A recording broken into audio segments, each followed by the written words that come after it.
I've decided to start a movement.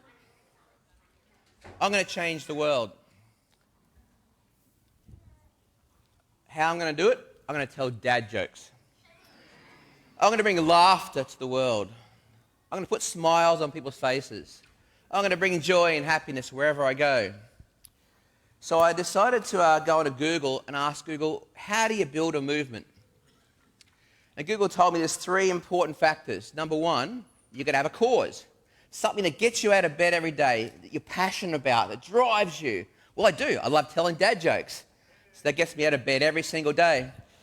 Number 2, Google tells me I need dollars, lots of dollars, right? So I can't work. I've got to be free up full time to tell jokes. So I've got to fund myself, but also I need a team of people. So I'm thinking maybe start with 100 people. I'll train them and how to deliver the jokes. You know, good jokes are good, but delivery makes it that much better. So 100 people plus probably a team of 20 people that can help me research and write new material. So I think a budget of about $10 million the first year would be good. And obviously as we grow and we try to reach the whole world, I'm going to need to bring on thousands of people, so I'll probably blow the budget out to billions eventually. So I've got a cause, I need money. Thirdly, I need the right people.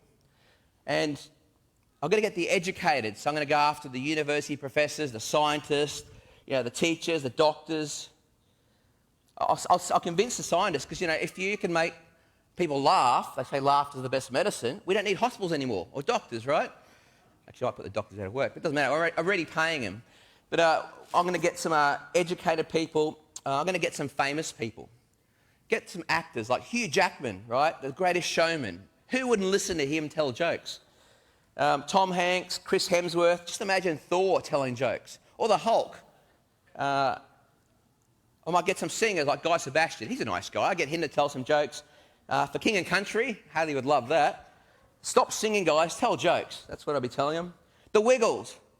We need to appeal to a wider audience, right? So get the Wiggles on board as well. We need some rich people. I reckon Bill Gates could bring some money, and Elon Musk and some of these guys.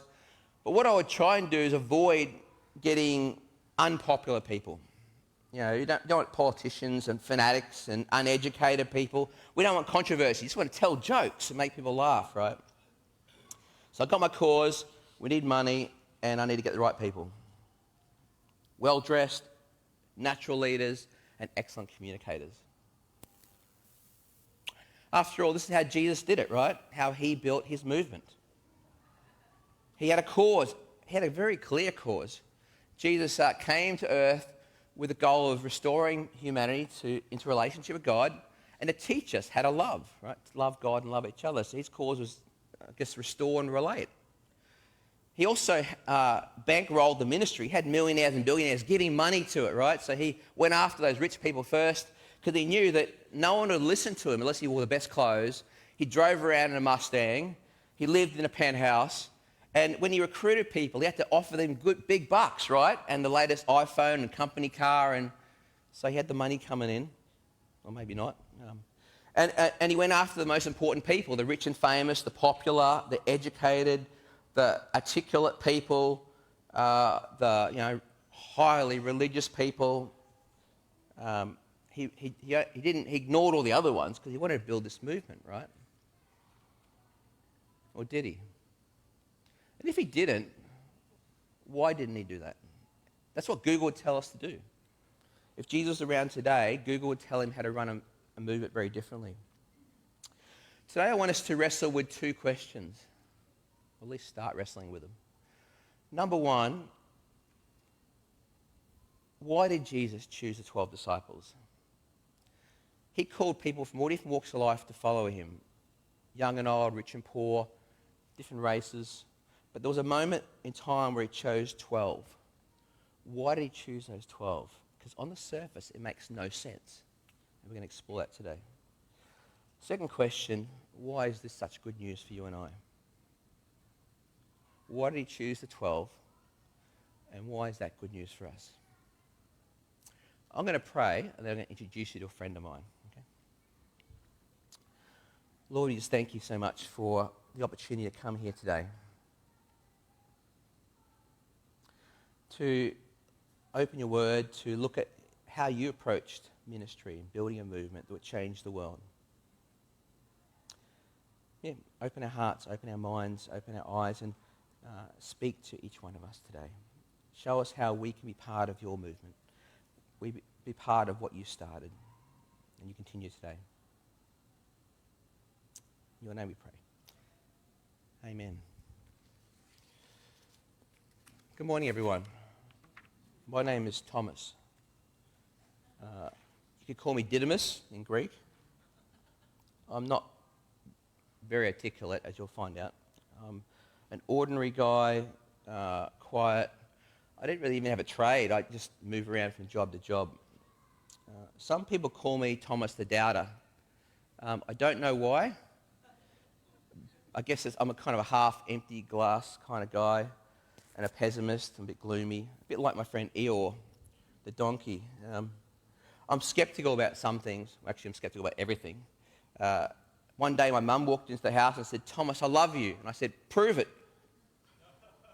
I still don't believe her. I grew up in a little country town in Galilee. Life was fairly mundane until everything changed. See, there was a local family, big family. The dad was a carpenter, made furniture and different things, and Mum, she was busy. They had 8 or 9 kids. I think it was like 5 boys and 3 or 4 girls. But it was the oldest boy. He was different from everyone else.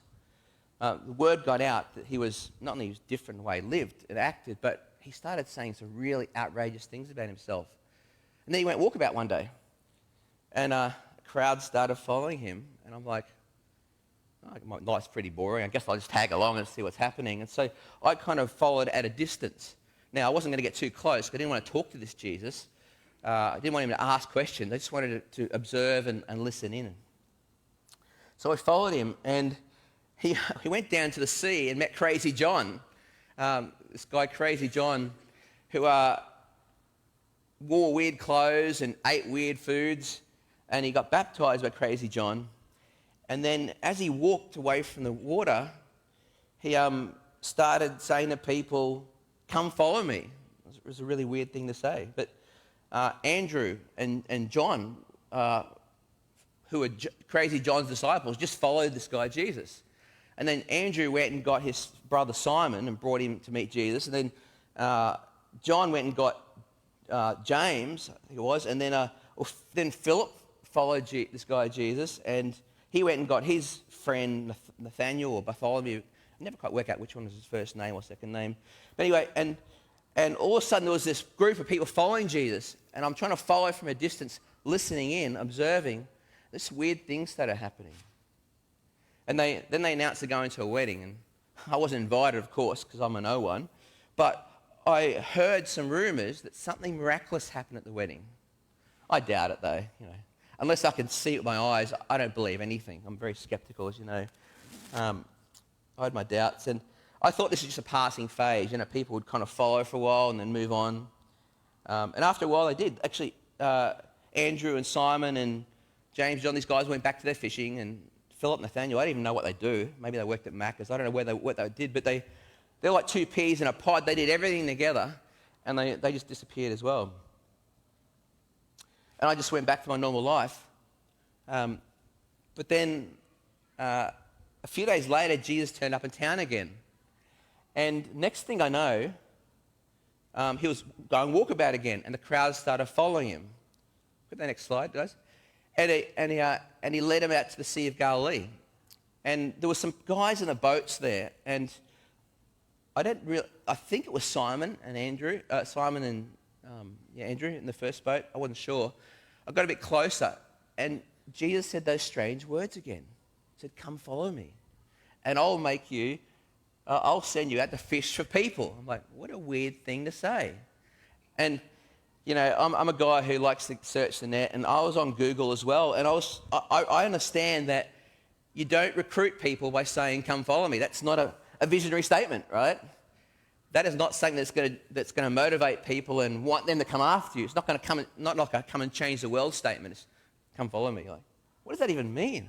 So I thought, no, that won't work. But they did. They just dropped their nets and followed him. Then they walked on a little bit further, and they came across another boat. And this time was James and John in the boat, and their dad. And like James and John worked with their dad, and the dad was their authority.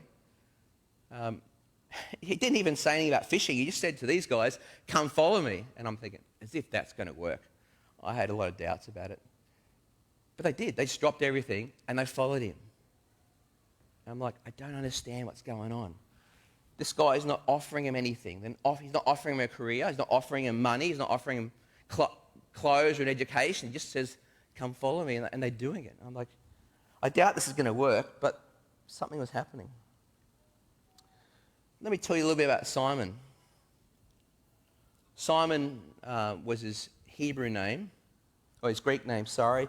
Cephas was his Hebrew name, but Jesus called him Peter. Now, all three names mean the same thing. It means rock. But there was nothing solid about this guy at all. He was all over the place. He was married, I'll give him that. He was a fisherman, he worked hard, but he certainly wasn't educated.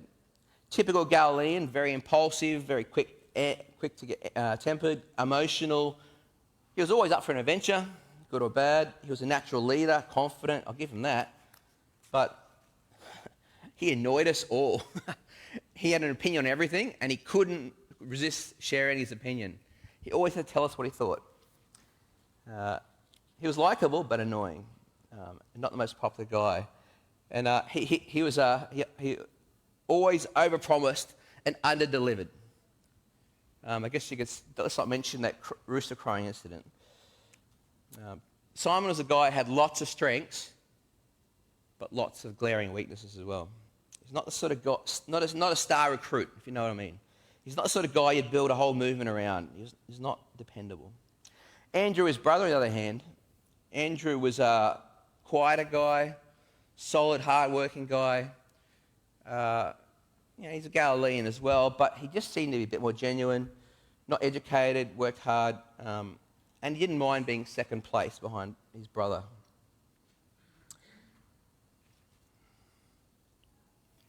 After a while, Jesus started getting more and more popular. People from everywhere were coming to follow him. And it was getting hard to get close. I was kind of sometimes pushing away from the crowd just so I get close enough to watch and listen and hear what's happening. But I still had lots of doubts. I still had lots of questions. And to be honest, while I liked the guy, I didn't think it was going to go anywhere. Then things got really weird. We followed Jesus through this town, and one day we walked past this tax collector's booth, and tax collectors, we all know what they're like. Jesus just stopped and did the unthinkable. He said to Levi, the tax collector, "Come follow me." And he did. He gave up his wealth to follow Jesus. To be honest, up to now I had lots of doubts about this whole thing. Would people respond to this strange "come follow me" invitation?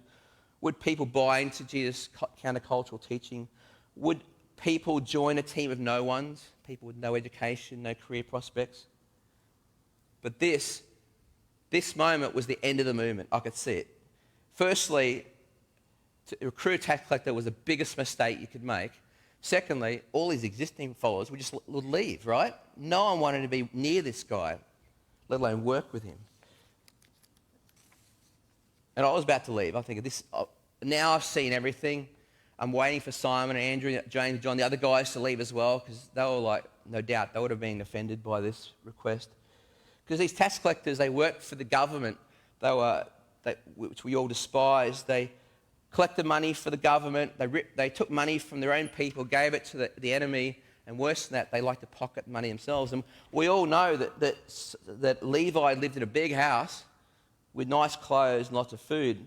And all of the people, his old friends, even his own family, saw him as a traitor, as a thief, on the level of a murderer. And I'm thinking, you bring a tax collector into the team, no one's going to join the team now, right? It makes no sense. In fact, the guys that are there are going to leave as well. So you're going to be stuck, just Jesus, you and the tax collector. That's all you're going to have left. This made no sense. Who's going to join now? And the people that you have now, they're concerned about their reputations. They're going to leave as well. What on earth are you thinking? This is the biggest mistake you could make. So at that point, I'm thinking, let's have a think about this team he's built so far. We've got 4 fishermen, smelly, uneducated, hardworking, but not very high career prospect guys. Not articulate, nothing special about them. We've got Philip and Nathaniel, decent guys, but, uneducated. And then we have the Jews' worst nightmare, worst enemy, most hated, the tax collector. This is the end of the movement. We can't go any further than this. And I was thinking about leaving. Let me tell you about James and John, his other 2 star recruits. James and John. Not only were these 2 guys known for their tempers, they are also known for their, let's say, arrogance. There was a time there where they came to Jesus. We all heard about it. And they said to Jesus, Jesus, you're going to do for us whatever we ask. And Jesus played the game with them. What do you want me to do for you? And their response was, let us be number 1 and 2 in heaven. Number 1 and 2 in the kingdom. And if it was the only time it happened, we kind of might have laughed that off. But it happened again. Except this time, they brought Mummy in. Salami, I can't remember what her name was, but Mummy comes in and says, Jesus, I've got a favour to ask. My boys, my boys, James and John, can you make them 1 and 2? And you think this is bad enough. Well, that rubbed off on the others as well. And if soon we're having constant arguments. So many times we're walking along and James or John or someone would start arguing about who's the best in the team, who's the greatest in the team, right? And it didn't just happen once. It didn't even happen twice. It actually seemed to happen almost every day.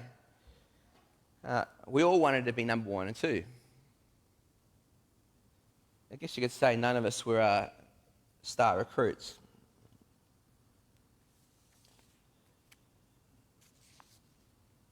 Let's not forget James and John's, one of their shining moments was when Jesus was on the way to Jerusalem and he asked the disciples to go ahead of him to prepare a place in Samaria. And if you remember, the Samaritans didn't welcome them. And they came back and said, Jesus, hey, do you want us to burn the place down? Show us. It showed incredible amount of love and compassion for the people. Where they'd been following Jesus for a long time and saw his love for people and the way he spoke to people and showed compassion for people. And these guys just wanted to burn the place down. Jesus was calling a team of people together who lacked faith and lacked love and compassion, lacked self-control. They were very unpopular, lacked an education. It made no sense, and I had my doubts. I was thinking about leaving. I think I had enough. And but one day Jesus went to a mountainside, and I thought, okay, this is probably my last day. I'll just see what's going on here. Curiosity. They went to a mountainside, and he disappeared. And none of us really knew where he'd gone. But someone said he'd gone to pray. I don't understand what's going on. But I just thought, I was about to leave, and he came back. And he started looking at the crowd and pointing at people. I'm not sure what was going on. But someone said, and I got a bit closer, and he said something like, I'm going to choose 12 people to come be with me now. I'm thinking, I guess he's narrowing he's got to get the team together, choosing the 12 star recruits. I'm thinking, well, all the guys I've met so far aren't going to be this team, right? He's going for the best of the best.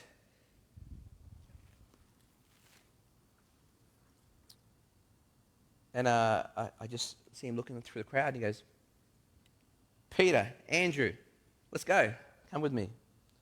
And I'm thinking, okay, starting with the worst ones. He's going to go from worst to best. I guess it made sense. He'd been with them for a long time, but they certainly weren't star recruits. James and John, come be with me.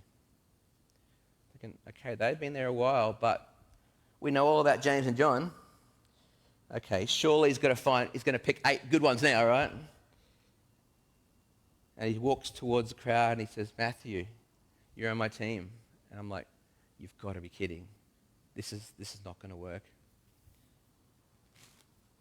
Philip, Bartholomew, you're on my team as well. Not standouts. Decent human beings, but not standouts. James, son of Alphaeus, you're on my team as well.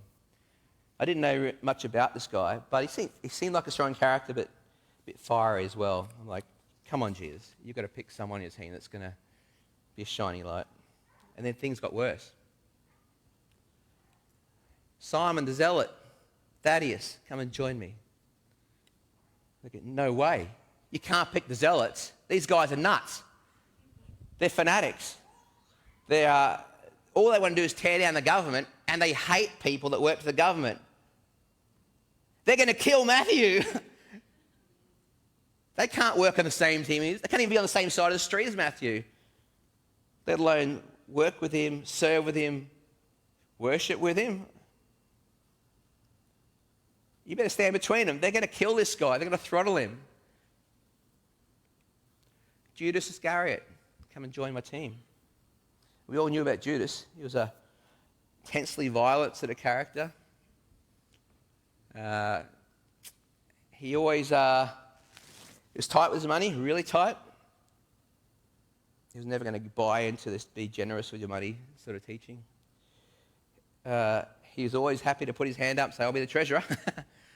And we know that's because he liked to handle money and pocket money. And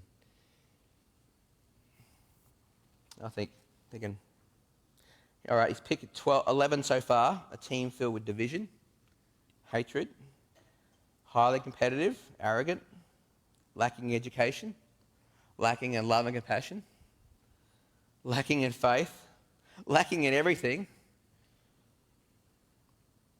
And there's an awkward silence as Jesus looked around the crowd. And I'm thinking, it's time to go. This is going to die very quickly. This movement's over. And as I'm walking off, I hear Thomas. And Jesus looks me in the eye. I never forget the moment. He looks me in the eye and says, Thomas, I choose you. And I'm like, excuse me? Yes, Thomas. I want you on my team.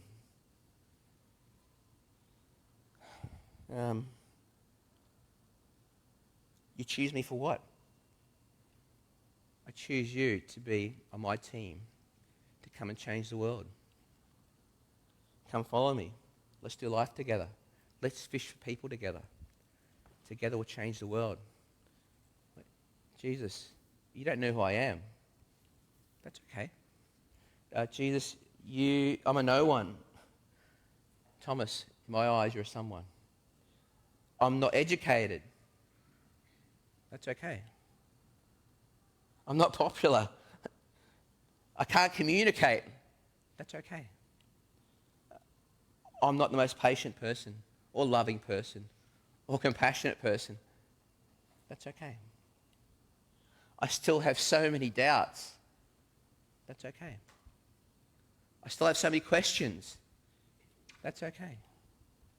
I still lack faith. Thomas, that's okay. Thomas, I choose you as you are. Come and join the team.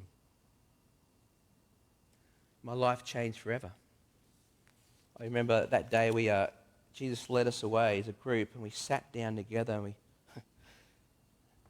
very awkward. We're sitting there trying to look at each other in the eye and all I can think is these guys are going to kill this guy and we all don't like this guy and these guys are all going to tell each other who's best in the team or who's the leader of the team and this is not going to work. No one's going to join us because this tax collector's with us and these fanaticals are here and this guy who's a thief and we're all so different. We looked at each other, we looked at ourselves, we looked at Jesus and we all knew we had flaws, we all knew we had weaknesses, we all knew that we shouldn't have been chosen. But somehow Jesus looked at us and believed in us and said, I can work with you. And I guess As I think about why Jesus chose us,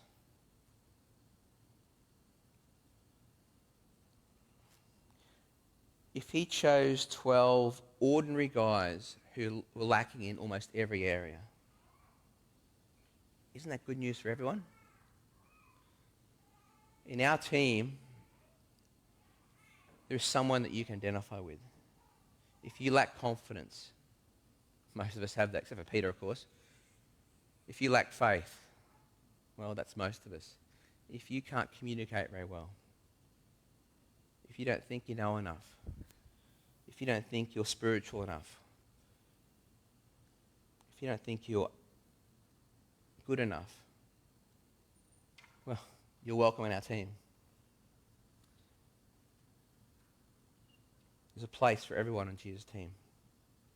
We don't have to be special. We don't have to have it all together. And Jesus said to us, guys, we're going to change the world together. All we have to do is be available. We're going to do this together. I'm going to do it through you. I'm going to change you. I'm going to use you to change the world.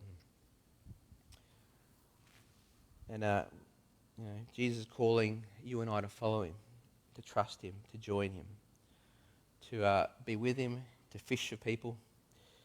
And he's going to change the world with us. Let's pray. Lord, I just thank you so much. Firstly, that you gave us your scriptures and you allowed us to see the people you chose. There is nothing in the team you chose that should make us feel like we're not capable. You chose ordinary people. You chose people that the world would say are not leadership material. You chose people to build a movement. 2,000 years later, it's still growing. And you built it on people that were less than impressive. But people who were available and said, I'll give it a go and I'll trust you, Jesus.